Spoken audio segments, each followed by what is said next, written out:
lebih baik. Temukan informasi terpercaya, bagian aspirasi kita semua. Topik hangat hari ini, solusi bersama, suguhan kita di tanggapan publik.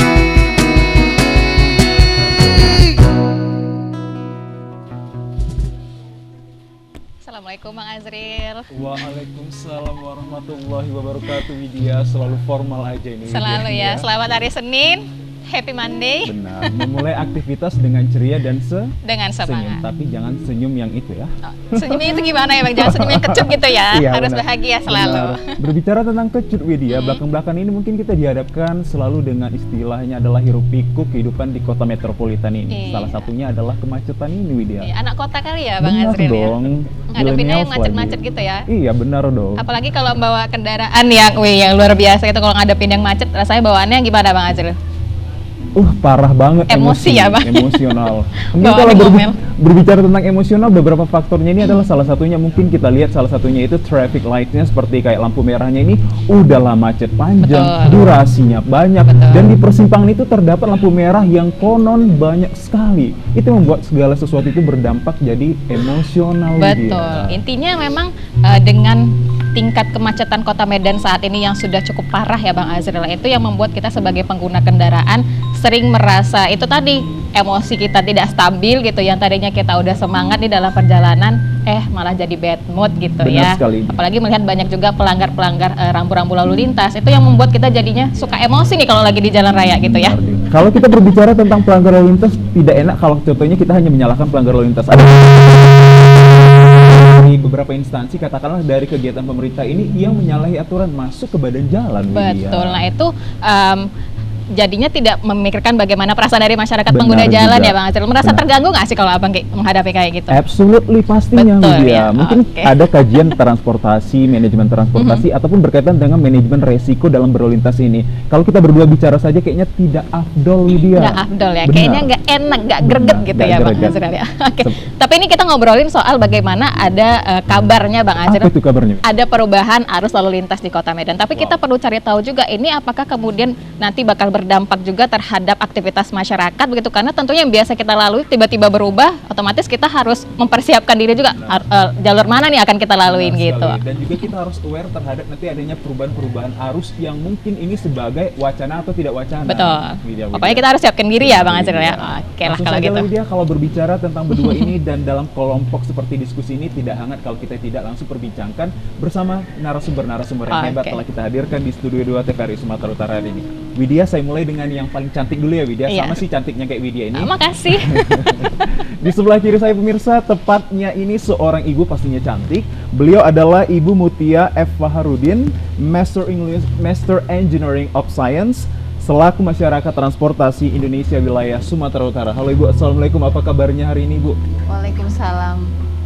Sehat ya, Bu. Alhamdulillah. Semangat hari ini ya? Oh iya dong. Semangat. Kayaknya sudah malang melintang juga Ibu Mutia ini ya? Enggak, berapa waktu lalu kita juga udah jumpa sama Bu Mutia ya. Saya suka loh maskernya hari ini Bang Azril. Boleh nanya nanti beli di mana ya Bu Mutia? Oke. Baik, kalau sudah ada yang cantik, ada juga yang nggak kalah ganteng dari Bang Silahkan, Azril Widya. ya. Di sebelah Take your kanan time. Widya sudah ada Insinyur Burhan Batubara. Beliau ini adalah Himpunan Pengembangan Jalan Indonesia. Assalamualaikum Pak Burhan, selamat sore. Waalaikumsalam. Sehat Pak Burhan? Sehat selalu. Sehat ya? Oke, sehat selalu ya. Benar sekali. Oke, baik. Ini kita hari ini topik kita adalah mengenai perubahan arus lalu lintas di Kota Medan. Benar, Ini kalau Widya. ngomongin arus lalu lintas, Widya semangat loh Bang Azril. Pasti Widya. Marilah kita buka langsung aja Widya, udah nggak sabar ini. Iya Bang Azril mulai deh kalau gitu. Pemirsa, berbicara tentang kemacetan, tahukah Anda bahwa Kota Medan ini termasuk salah satu kota terbesar yang kategori kemacetannya ini sangat berdampak pada masyarakat. Khususnya adalah dia termasuk dalam 6 besar kota terbesar yang dampak macetnya ini sangat parah. Lantas bagaimanakah sebenarnya polemik dari kemacetan ini dan solusinya? Kalau saya melihat dari sisi untuk humanis dan masyarakatnya ini agak ada tidak relevansinya terkait tentang keberadaan kemacetan yang ada di kota-kota besar ini. Kalau dari Bu Mutia melihat sendiri manajemen resiko yang terdampak pada masyarakat terkait kemacetan ini seperti apa? Sebenarnya bukan manajemen risiko ya, tetapi satu kota harusnya ada data berapa jumlah kendaraannya. Kemudian tentunya harus melalui survei. Surveinya itu kan ada stepnya ya. Bagaimana orang yang melalui awalnya di mana, akhirnya di mana. Kalau di perkotaan kita tidak bisa menambah ruas jalan, panjang jalan kan nggak bisa, dia sudah terbatas. Nah, lebar jalan, mau dilebarkan nih, karena macet kan harus dilebarkan. Juga nggak mungkin, karena dia udah stuck di situ. Nah, yang harus dilakukan adalah yang disebut dengan rekayasa lalu lintas. Rekayasa lalu lintas. Nah, tapi itu kan harus secara holistik. Tapi sebelum itu dilakukan, tentunya yang harus dilakukan oleh pengambil kebijakan dalam hal ini kota ya, mereka harus menertibkan terlebih dahulu badan jalannya. Badan jalan itu tertib nggak? Ada nggak gangguan samping? Ya kan? Jadi lebar jalannya berapa sebenarnya? Nah, kemudian di mana harusnya parkir?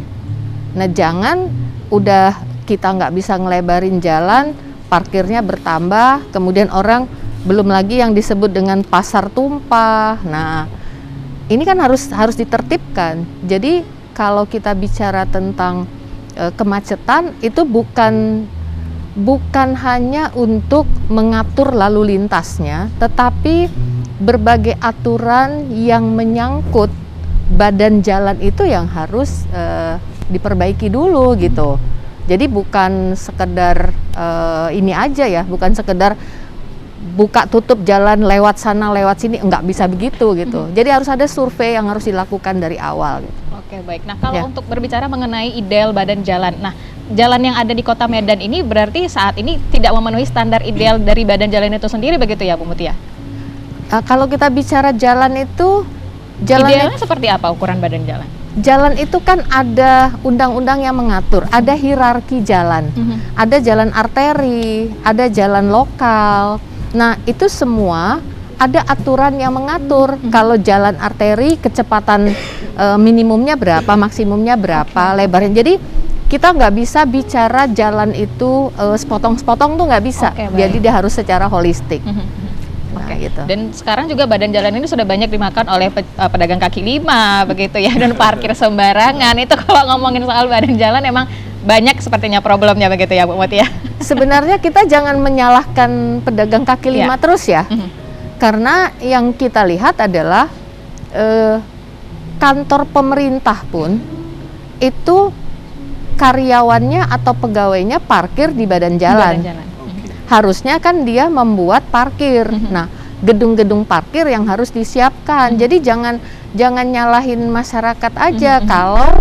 Kalau si pengambil keputusan, apakah itu kantor pemerintah ataukah itu tempat bisnis yang milik swasta, itu udah benar nggak dia aturannya kan gitu.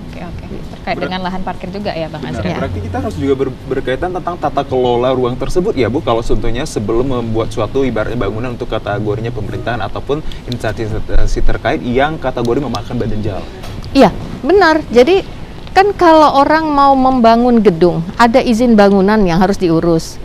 Nah, dia tentunya untuk menempatkan gedung itu, dia kan harus lihat lagi rencana tata ruang dan tata wilayah kota. Di mana boleh kantor, di mana boleh pasar, kan itu udah diatur dalam rencana tata ruang. Nah, kita kalau nggak salah saya tahun ini sudah disahkan nih RT RW Kota Medan yang baru. Kemudian ketika izin itu dikeluarkan, harusnya ada AMDAL, analisa mengenai dampak lingkungan, dan ada satu lagi yang disebut dengan AMDAL Lalin. Nah, ini Pak Burhan yang ahlinya nih. Jadi setiap satu venue, katakan satu tempat, itu harus diprediksi jika ada bangunan ini sederhananya gitu, berapa bangkitan kendaraan yang akan melaluinya, kan akan beda ya. Kalau di situ akan ada dibangun sekolah atau itu perumahan, dan jam-jam berapa, jam sibuk. Jadi tidak sesederhana itu memberikan izin orang mau bangun apa aja boleh, tanpa melihat kecukupannya. Jadi kalau misalnya restoran, kita sekarang ini lagi rame kafe. Kafenya di persimpangan Yes. jalan, tidak ada parkirnya, terus nanti orang parkir di mana gitu kan? Otomatis dipaksakan di KRRS itu juga ya Bu ya? Iya, dan nah penegakan hukum saya kira hampir di banyak tempat, mungkin hampir semua tempat di Medan kalau ada tanda larangan P garis gitu atau S garis itu kayaknya seperti aksesoris ya, nggak perlu dipatuhi gitu. Baik. Coba lihat tuh di depan TVRI aja tuh, lihat ada berapa Ya. tuh tanda itu, tapi tetap aja orang parkir di situ kan. Nah jadi memang sulit nih, gampang-gampang sulit lah sepanjang itu mau dilakukan secara bersama gitu. Oke, baik. Masih ada terlibat istilah pro dan kontranya ya Bu ya? Ya. Oke, baik. Kalau gitu saya ke Pak Burhan. Pak Burhan, ini kan banyak nih sudah tersebar berita bahwasannya akan ada perubahan arus lalu lintas begitu di Kota Medan. Kabarnya ada 9 titik ya, titik. ruas jalan. Kalau Pak Burhan sendiri melihatnya seperti apa? Kalau memang ini dilakukan perubahan arus lalu lintas ini karena mungkin katanya untuk mengurai kemacetan begitu. Ini dirasa sudah tepat belum menurut Pak Burhan? Saya kira memang harus sudah dilakukan. Ya. Kenapa? Karena beberapa studi-studi yang pernah dilakukan oleh Pemko sendiri misalnya, itu malah kalau tidak dilakukan apa-apa dengan jumlah kendaraan yang terus bertambah, ditambah lagi dengan kegiatan aktivitas yang harusnya tidak di jalan, ya kan. Sedangkan jalan tadi panjang jalan dan segala macam lebarnya pun nggak bisa ditambah. Akhirnya di situ disimpulkan, saya kira studinya ada di Pemko. Kalau tidak dilakukan apa-apa, 2024 kita stagnan sebenarnya. Artinya jumlah kendaraan tuh dengan panjang jalan itu udah pas gitu. Sehingga macet seperti yang terjadi sekarang ini udah mulai nampak tanda-tandanya. Saya tadi berapa titik dari sana, dari mulai Istana Maimun kemari, ada 4 titik yang saya lihat ini harusnya nggak terjadi, tapi itulah dia. Nah, makanya saya kira memang harus dilakukan. Tinggal berapa tahun lagi sebenarnya tidak dilakukan. Walaupun yang sekarang dilakukan adalah yang masih menurut saya masih ringan ya, perubahan arah sebenarnya ya. Nah, dan cara gampangnya diambil adalah yang dulunya 2 arah jadi sekarang 1 arah. Satu arah. Saya lihat yang kira-kira ya walaupun masih wacana, saya nggak tahu ya. Ya. Tapi saya kira ini sudah menggunakan perangkat yang modern mungkin ya, karena saya tahu traffic centernya Pemko sudah ada sebenarnya. Nah kemudian saya berkomunikasi juga dengan di Jakarta bahwa sebenarnya integrasi traffic centernya udah ada di Medan, jadi mereka udah tahu. Maka sebenarnya agak terlambat, walaupun menurut saya ini harusnya menurut aturan kita itu Undang-Undang Lalu Lintas dan turunannya, ini ada yang namanya forum lalu lintas angkutan jalan. Sebenarnya ketika ada perubahan ada ini, walaupun inisiasinya mungkin belum tentu dari Dinas Perhubungan ya, dari polisi mungkin, tapi itu dilakukan dengan forum tadi harusnya melibatkan banyak instansi sebenarnya, yang terutama adalah angkutan jalan, Dinas Perhubungan ya, kota dan provinsi mungkin yang operasi jalannya, berikutnya polisi. Kenapa? Ini udah menurut studi-studi yang ada menyatakan 2024 kita bisa stagnan kalau tidak dilakukan apa-apa. Menurut saya sampai sekarang malah hampir tidak ada ya perlakuan penambahan ruas jalan, nggak mungkin lagi kan. Malah sekarang saya heran, kemarin juga terjadi di Lapangan Merdeka itu luar biasa macetnya. Benar sekali. Saya yang paling mencemaskan adalah kelihatan para penyelenggara kota ini tidak sensitif krisis kemacetan ini udah seperti ini. Masih membuat kegiatan-kegiatan di jalan yang akhirnya berdampak kepada masyarakat. Gampang kok Pemko aja buat panggung di jalan, kenapa kita tidak? Mungkin Ini alasannya karena berbahaya. Lapangan Merdeka mau direvitalisasi. Apapun alasannya, jangan bawa masyarakat ke arah yang negatif tadi. Kalau menurut hierarkinya memang ada ya, itu ada 3M lah ya, Dalian Natulu lah mungkin kalau di Sumatera ya kan. Kalau Dalian Natulu di sini, kalau di lalu lintas itu ada. Yang pertama adalah edukasi harus ada. Edukasi itu contohkan dong kegiatan-kegiatan kita, terutama penyelenggara kota ini, jangan memancing orang ikut-ikutan, walaupun dia punya hak memang mungkin ya, tapi jangan pancing lah. Ya itu mereka lah yang ngatur kemana. Yang kedua engineeringnya, persimpangan kita macam peta buta ya. Benar. Nggak ada ralan, mau kiri mau kanan segala macam nggak jelas. Yang penting ada garisnya, kadang-kadang garisnya juga nggak ada. Iya kan. Nah, kemudian dari HPJI dulu pernah buat inisiasi itulah tadi ruang henti kendaraan bermotor, itu sebenarnya produk HPJI itu sebenarnya. Kenapa? Itu pertama kali kita yang buat itu seminar, akhirnya menjadi, walaupun belum ada di aturannya sebenarnya belum ada. Jadi kalau kita nggak berhenti di situ atau berhenti mobil misalnya, itu belum ada aturan dilanggar Oke. sebenarnya, walaupun udah diputuskan. Yang berikutnya tadi satu pertama adalah edukasi, kedua engineering, teknisnya, yang ketiga baru enforcement. Oke. Kalau enggak itu nanti itu kerucut terbalik. Banyak kali yang mau dihukum seperti sekarang. Karena edukasinya nggak jalan, engineeringnya pun sekedarnya aja, malah banyak persimpangan kita yang nggak jelas, ada lubang segala macam, buruknya jalan segala macam. Ini menjadi kerucut terbalik, sangat berbahaya. Maka sekarang dilakukanlah perubahan arus. Ya. 9 ruas tadi sebenarnya bukan perubahan arus lalu lintas ya, yang dulunya ini. Walaupun menurut saya sepintas, saya pun nggak ingat kali persisnya. Tapi ada juga yang agak aneh-aneh. Yang saya tegurkan adalah ada kepentingan di situ misalnya. Saya mau bangun sesuatu, saya banyak duit misalnya, bisa aja kan. Tolong dirapikanlah di depan saya misalnya. Oke. Makanya harusnya melalui mekanisme yang ada aturannya. Misalnya forum lalu lintas tadi. Itu melibatkan semua unsur, termasuk perguruan tinggi. Nah, ketika itu baru simulasi mungkin lagi. Kemudian disosialisasikan. Ketika itu baru diterapkan, harusnya kan seperti itu. Jangan ujuk-ujuk tiba-tiba mau gampangnya aja kita kan seperti tadi ya kan. Nah itu kira-kira jadi memang harus sudah dilakukan. Menurut saya sebenarnya hampir terlambat lah. Kalau berkaitan dengan traffic law enforcement itu untuk di Kota Medan sendiri sudah dilakukan kebijakannya itu secara tepat atau belum, Pak? Malah kita aneh juga, tapi saya juga mengklaim ya, karena artinya sekarang udah mulai ETLE ya. Iya, eh, Electronic Traffic Law Traffic Law Enforcement. Enforcement. Walaupun menurut saya yang resmi, menurut saya baru satu, itu pun uji coba. Iya. Saya nggak tahu PMK udah buat apa, tapi aturannya apa? Bagaimana integrasinya dengan polisi? Penindakan itu kan apanya polisi? Polisi, Iya. benar, penegakan. Enforcement kan? Nah, saya nggak tahu yang dilakukan PMK udah ada gimana hubungannya dengan ini? Perhubungan nggak mungkin melakukan penindakan ya, itu masih satu. Dan sekarang mau dicetuskan lagi yang menggunakan mobile. Mobile, benar. Saya kira betul begitu. Tapi masalah tadi parkir sembarangan, saya kira tak perlu lagi ditambah misalnya parkir bukan sekedar dilarang parkir, dilarang stop. Mobil kerek gitu misalnya kan. Ya, tetangga kita udah mulai gitu kan. Kita kan kira-kira apa boleh buat ya, kita dibesarkan dengan ancaman kan. Baik. Kalau ancamannya dulu pakai patung polisi, kalau perlu mobil kerek juga perlu dipasang gitu misalnya rambunya misalnya. Iya, oke. Kira-kira gitu. Oke, Baik, menarik luar sekali biasa, Widya. Sepertinya masih hangat perbincangan kita ini terkait tentang tema kita ini perubahan arus lalu lintas di Medan ini. Namun kayaknya kita persilahkan dulu untuk Bapak dan Ibu ini untuk tarik sejenak nafasnya. Nafas dulu ya. Benar sekali, karena Ada unek-unek mau disampaikan benar, boleh ya. artinya kemacetan ini berdampak pada emosional kita ini Betul. sebagai warga yang tinggal di kota metropolitan ini. Iya. Bang Ipan, kasihlah kami.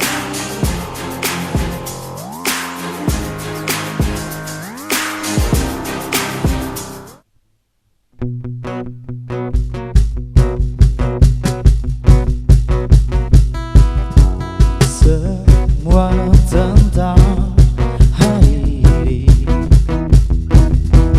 semua tentang suara kita, semua untuk yang lebih baik. Temukan informasi terpercaya, bagian aspirasi kita semua. Topik hangat hari ini, solusi bersama, suguhan kita di tanggapan publik.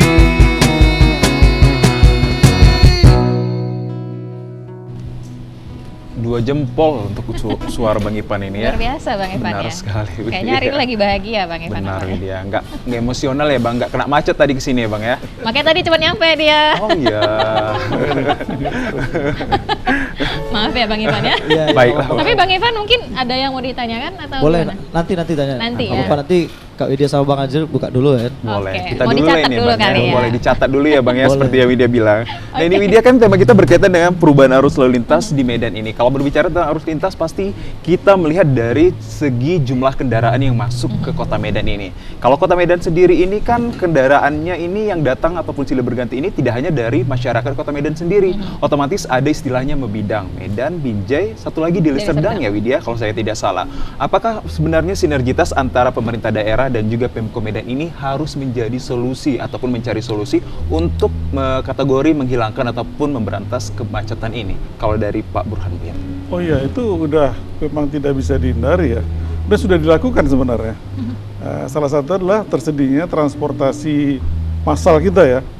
Karena sekarang memang salah satu solusi kemacetan adalah bagaimana memindahkan para pengguna jalan, pengguna ini, transportasi untuk berpindah dari kendaraan pribadi ke angkutan massal. Seperti disebutkan tadi, jalan nggak bisa kita panjangi lagi. Bagaimana kita memanage sini?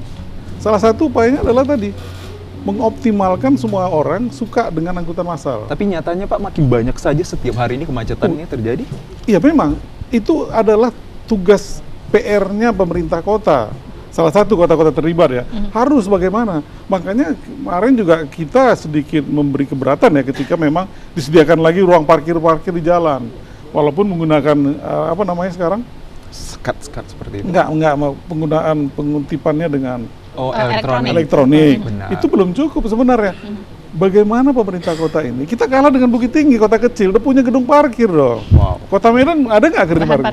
Jadi kalau kita ngomongin tentang macet, tapi nggak ada kegiatan, itu namanya hanya ini aja, ya kan?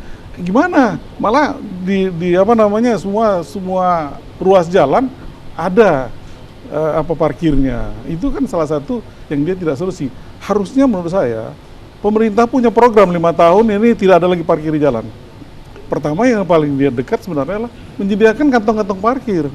Kota Medan lagi ada kereta api layang kita. Saya kira bawah ruangnya itu, bisa terutama daerah-daerah macet, itu salah satu alternatif. Benar. Wali kota sebelumnya juga udah pernah saya bilangin, tapi dia bilang, aduh agak sulit begini-begini. Ya kalah cepat. Oke. Udah mulai ada dikontrakkan dengan pihak lain. Padahal harusnya Pemko menempatkan itu dulu menjadi kantong-kantong parkir. Ya kan seperti itu. Kalau tidak, nggak bisa lagi memang. Harus ada kegiatan pemerintah yang mendorong masyarakatnya suka menggunakan angkutan umum massal tadi. Itu salah satu. Dan memang kebetulan itu sudah ada. Malah sekarang udah tercipta bidang rute Transmetro bidang. Ada lagi dengan sistemnya berubah lagi, yang dulu kejar restoran sehingga kebut-kebutan udah menjadi apa namanya BRT ya, Okay. by the service. Jadi servisnya dibayar. Malah anehnya menurut saya itu berapa tahun sampai masih gratis pun nggak ada penumpangnya, karena tidak diiringi dengan itu tadi. Bagaimana masyarakatnya pindah? Misalnya Surabaya dulu menjadikan masyarakatnya menyimpan sampah, dapat kupon sehingga dapat ini udah hadis segala macam. Akhirnya kalau perlu pun jajaran Pemko-nya misalnya nggak boleh menggunakan angkutan pribadi misalnya, sehingga berdiri. Dicontohkan dulu dari situ, ya kan, sehingga masyarakatnya happy. Sekarang kan tidak dibiarin aja, nggak mungkin. Itu lama-lama nanti pusat pun menarik lagi dukungannya terhadap angkutan itu yang sekarang masih di ini.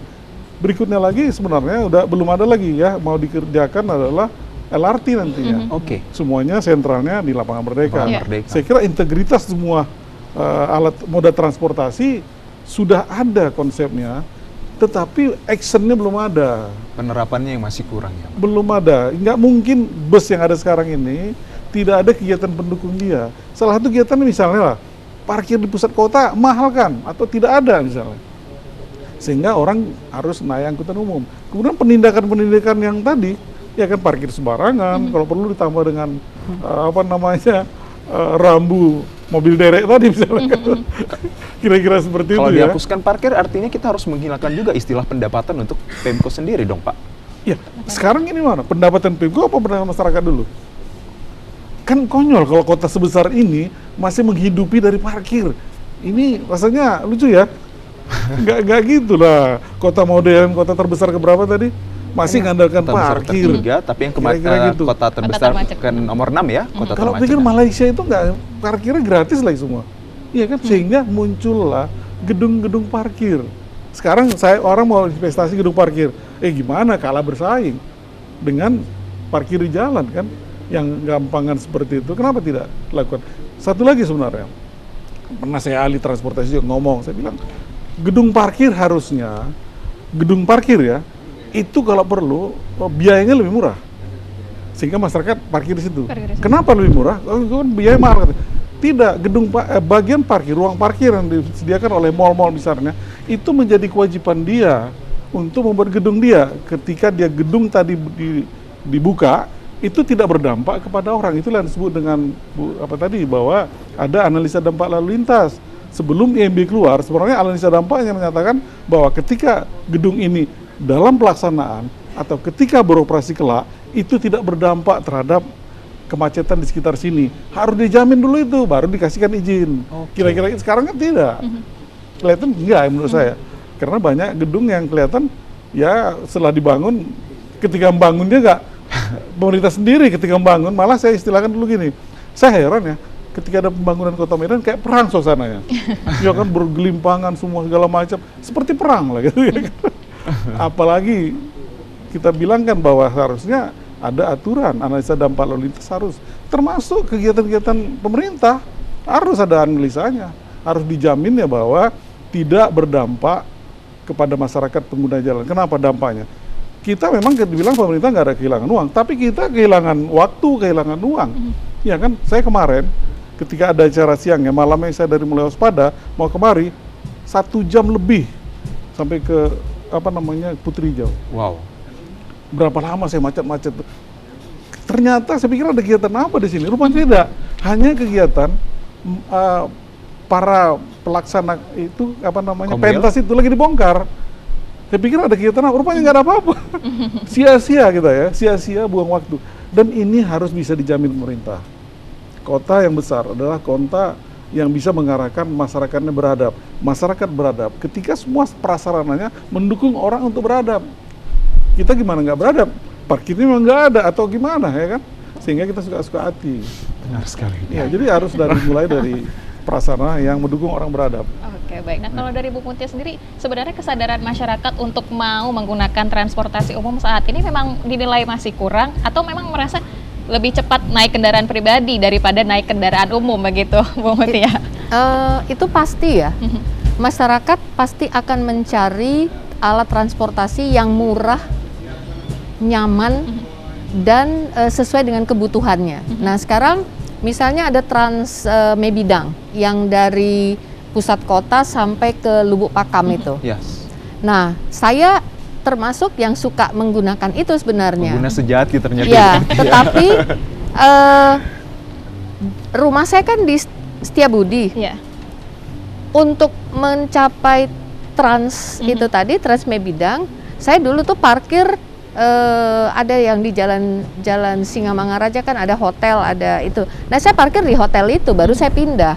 Wow. Nah, sebenarnya kan kita harus masuk ke tengah tuh. Kalau misalnya ada transportasi yang feedernya lah, istilahnya feeder.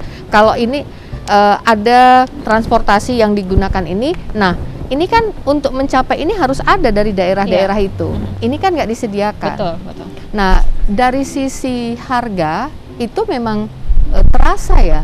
Orang kenapa orang banyak dengan sepeda motor?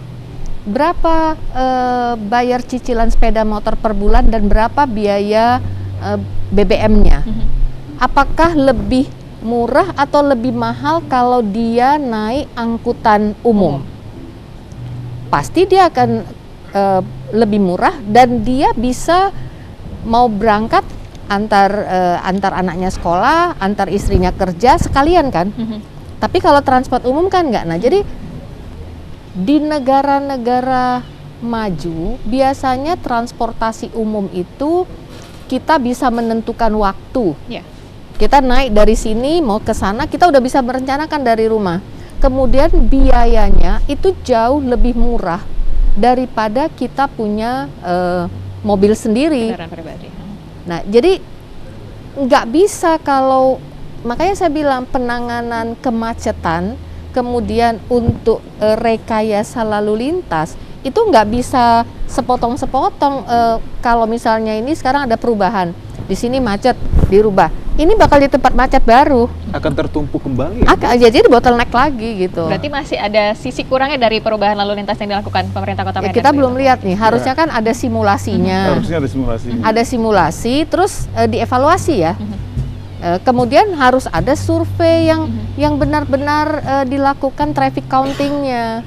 Nah, kemudian traffic light misalnya. Traffic light itu itu kan kalau sudah adalah traffic light controlnya, itu kan bisa dihitung pada jam-jam tertentu lebih banyak orang yang arah dari sini, maka kalau di Fakultas Teknik untuk menentukan berapa waktu dari traffic light itu 2 SKS loh. Jadi bukan enak aja ngidupin hijau merah kuning itu sesuka hati, enggak.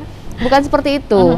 Nah, jadi kalau menurut saya, kalau semuanya dilakukan oleh pengambil keputusan, dalam hal ini pemerintah kota, sesuai dengan peraturan perundangan yang berlaku, ini bisa dikurangi dampak-dampak itu. Tapi kalau ini dialihkan, sementara yang ini yang ngelawan arus di sini boleh, kemudian ini jalannya ada median, udah jelas mediannya itu masif gitu. Dulu itu sampai di pagar ya, supaya orang nggak bisa lewat. Sekarang dengan kepentingan pengusaha misalnya dibuka supaya orang bisa muter nih ke tempat usahanya. Kemudian masyarakat yang lain buka juga, daripada dia muter lagi dia. Jadi penegakan hukum tidak ada. Jadi yang disampaikan Pak Burhan tadi, engineeringnya harus dilakukan, kemudian penegakan hukum, edukasi. Nggak bisa ini ya, parsial itu nggak bisa, harus secara holistik. Baik, dia. Kayaknya Bang Ivan tadi sudah melihat dan melirik saya. Udah ada tunjuk tangan ya, Benar, Bang udah Ivan tunjuk ya. tangan ya, Bang ya. Apa pertanyaannya Bang Ivan? Oke. Mau nanya, mungkin masalah kemacetan ini banyak faktor ya Bu ya. Yang jadi pertanyaan saya Bu, salah satunya gimana kalau cara mengatasi suatu showroom kendaraan yang setiap tahun itu mengeluarkan kendaraan inovasi baru nih. Sedangkan dari tahun ke tahun kendaraan lama masih tetap masuk ke kota, itu jadi pengaruh besar nggak Bu? Atau pemerintah punya solusi sendiri, atau memang jalan harus digedein lagi, apa memang pembatasan kendaraan itu harus kita batasi dari tahun sekian sampai sekian itu nggak boleh masuk kota, atau gimana sih? Mungkin seperti itu. Apalagi saat ini memang Bapak Ibu, kemudahan masyarakat untuk memperoleh kendaraan bermotor itu sangat mudah Sangat sekali ya. mudah, Iya, salah satu mempengaruhi lagi juga. sebenarnya menurut saya menarik ini. Harusnya adalah kewajiban ketika ada orang beli kendaraan, harus dia pastikan bahwa dia punya garasi misalnya. Oke, Oke. baik. Ya. Ya kan itu harus salah satu. Jadi banyak kegiatan yang harus didukung untuk supaya pertama memindahkan orang dari dari angkutan pribadinya, kendaraan pribadinya ke angkutan umum. Saya lah misalnya mau kemari, harusnya saya bisa parkir di Istana Maimun tadi. Kemudian saya naik bus boy kemari, kan ada mutar di sini. Harusnya seperti itu. Ya kan itu ada pembatasan angkutan sekarang kelihatan lah. Saya malah pernah diajak untuk menjadi moderator karena berhadapan dengan pihak yang ya katakanlah pengelola angkutan umum kita ya. Seperti tadi, harusnya pembatasan umur kendaraan itu juga ada. Di samping masalah kecepatannya adalah keselamatan. Kita bisa naik tapi belum tentu selamat misalnya. Ini kan berbahaya. Berikutnya lagi, inilah sumber ketika terjadi kemacetan di samping masalah side friction tadi, gangguan samping, orang pedagang segala macam adalah kendaraannya sendiri kejadian ada yang macet segala macam, harus bisa dijamin kecepatannya terjaga, kira-kira seperti itu. Di negara lain juga memang seperti itu, harus berani dong pemimpin kota ini ya menguatkan penindakan hukum sehingga tadi kota ini muat juga dengan kendaraan sekarang yang dibutuhkan ya. Makanya sekarang muncul penggunaan angkutan umum tadi sesuai dengan kebutuhan. Jadi jangan sekedar orang suka-sukanya aja ke kota bawa kendaraan pribadinya. Saya kira nggak akan muat-muat kota ini lagi. Ya kan, makanya di-manage. Salah satu adalah angkutan umum asal harus menjadi prioritas. Kemudian pemerintah lah mendukung ini segala kegiatannya untuk orang beralih ke situ. Salah satu tadi pembatasan umur kendaraan itu memang yang mutlak. Pembatasan pemilikan kendaraan diperlukan juga Pak Burhan ya? Perlu juga diperketat. SIM juga harusnya diperketat. Jangan sekedar orang ada SIM, ya kan, memenuhi persyaratan administrasi, tetapi dia ugal-ugalan atau gimana, harus ada hukumannya. Seperti bola aja ada hukuman kan, mulai dengan kartu kuning, 2 kartu kuning, jadi kartu merah. Kita SIM kita masih gampang kan, makanya sekarang ETLE ini saya lihat satu terobosan yang luar biasa juga, supaya orang tertib. Karena memang apa boleh buat, kita ini memang orang yang perlu dimarahi dulu baru bisa tertib. Terus menabrak aturan ibu deh, Pak. Iya, itu saya kira Ciri khas kita itu, Pak. harus melalui itu karena itu salah satu menuju ke tertib lalu lintas. Ketika tertib lalu lintas, maka The Smiling City saya kira jadi ya. Oke, Nah, baik. saya kira untuk mengedukasi masyarakat itu, kita punya nggak taman lalu lintas di Medan? Paham nggak anak-anak bahwa kalau ini seperti apa gitu kan nggak ada taman lalu lintas.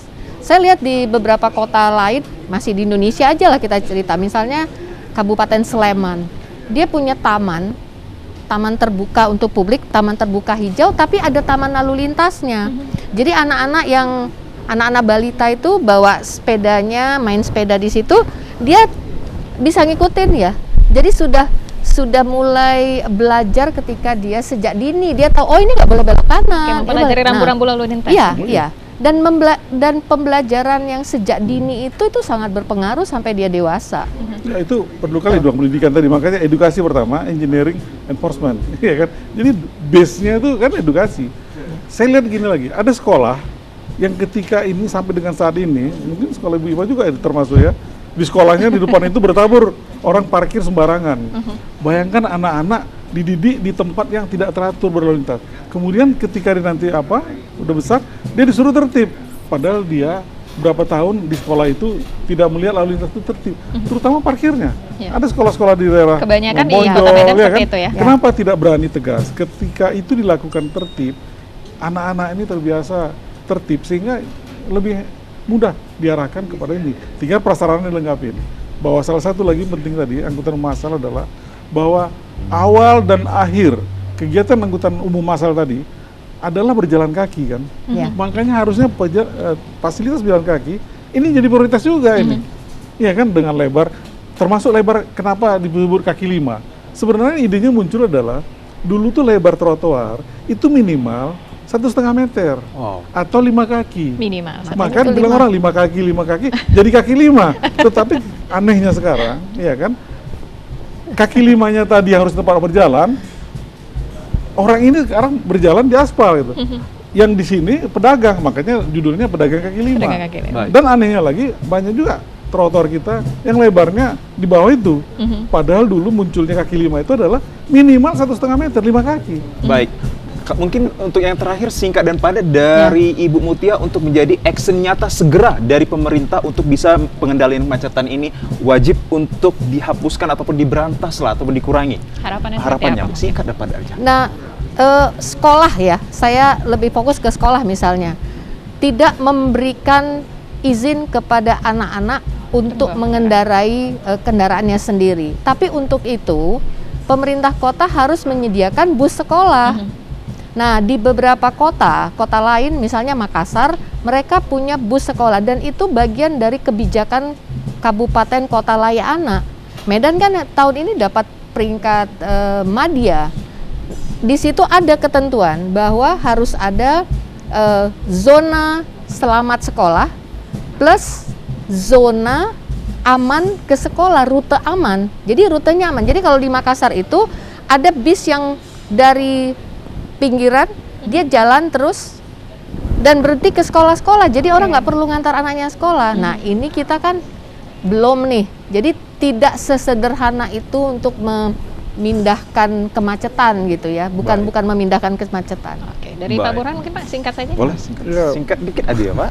Saya tetap balik kepada edukasi pertama, engineering dan penindakan itu harus ada. Salah satu yang saya inginkan ini adalah dan sudah mulai berlangsung adalah bagaimana angkutan umum massal kita ini menjadi primadona dengan segala upaya istilah tarik dan tolaknya pemerintah kota dalam kebijakannya mendukung itu. Misalnya tadi lah nyaman mungkin udah nyaman ya, tetapi banyak kegiatan lain kalau perlu dicontohkan oleh para pejabatnya sekalian menggunakan angkutan umum tadi ya, Oke, sehingga baik. masyarakatnya dengan happy dengan ini menggunakan angkutan umum Angkutan massal kita. Baik. Kembali Iya. menggunakan Iya, angkutan. semoga apapun kebijakan dari pemerintah yang dikeluarkan ini juga keberpihakannya kepada masyarakat dan masyarakatnya sendiri lebih aware untuk mendapatkan edukasi dari pemerintah terkait untuk pengendalian arus kemacetan lalu lintas Medan ini. Semoga menjadi manfaat dan juga menjadi katakanlah hal positif dari perbincangan kita hari ini ya Widya. Oke, baik. Terima kasih Bu Mutia sudah hadir hari ini dan juga Pak Burhan tentunya meluangkan waktu di kesempatan kali ini. Dan tentunya kita tutup sampai di sini ya, Bang Azril. Kita akan ketemu lagi di tanggapan publik. Silahkan Bang Ivan. Silakan Bang Ivan.